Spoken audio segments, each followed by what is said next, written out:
Well, good morning or evening, whatever time you're tuning in. Welcome to the Fragrance Nut. Hey, I got another amber fragrance, and then I'm going to get to Galant. Some of you may say Guerlain, Galant. Anyway, today we're going to talk about Ambre Domenico. I think it's, God, I may be pronouncing that wrong. Um, yeah, Dominicano. Anyway, here's the packaging, and that comes from Max Aroma. I, I do a lot of business with those guys. I do recommend them. There you go. I believe this is a 5 ml decant. Uh, anyway, in this one in particular, it's quite interesting. In the top, you get that, who likes Coca-Cola? You do get that cola vibe in this fragrance, and there's some lavender at the top.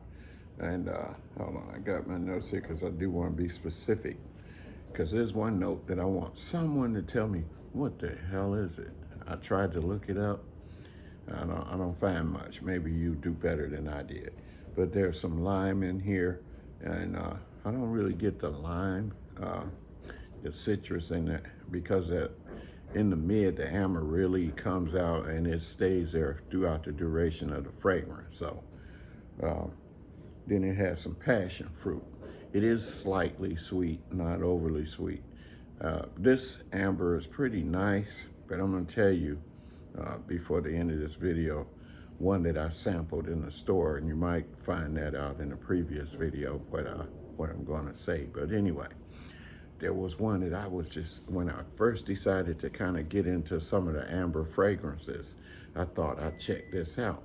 And when I say it was one of my first loves, from the house itself was one of my first loves 25 years ago.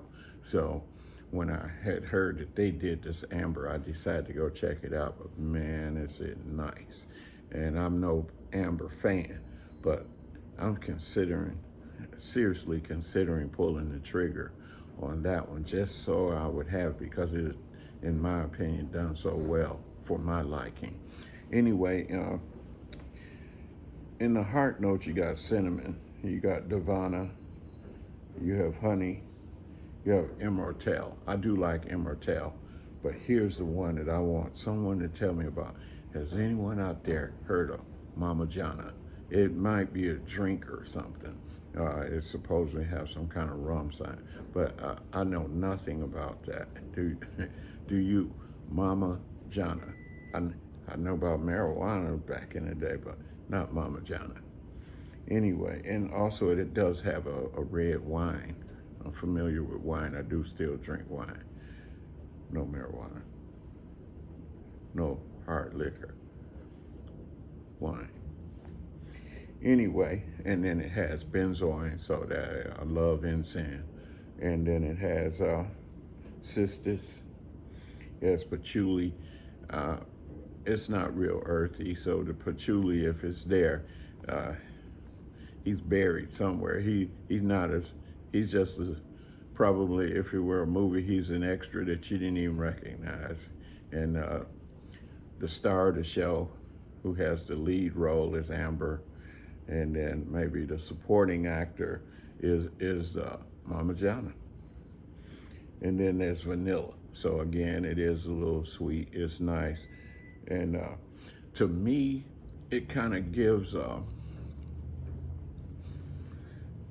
you familiar with a burnt kind of charcoal feeling or flavor to it? As it smells like an amber incense that's kind of slightly burning, and you get that smoky, in my opinion, smoky feeling. It's slightly spicy as well, slightly sweet, and it lasts a good 8-10 hours. You could still smell it. Now, I wouldn't say that this is a compliment getter. To me, this is a zen type fragrance, something that you just want to wear when you're not really trying to be announced in when you walk in, or you're not trying to outshine someone or somebody somewhere. It's just something that is cozy. I would say for me, I'm wearing it right now. And by the way, I do want to say this. For those out there that sent the prayer wishes for my wife, I'm going to pick her up today. So I just thought I'd do this video right quick and then also give you guys a thank you out there. I appreciate it, because when I say that we've been going through it, this is therapy. And you guys really got me through that. I appreciate that. So anyway, what more can I say about the fragrance? It's okay.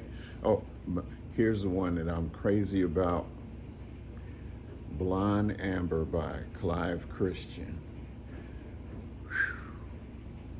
I got to have it. I believe I'm gonna pull the trigger on that one.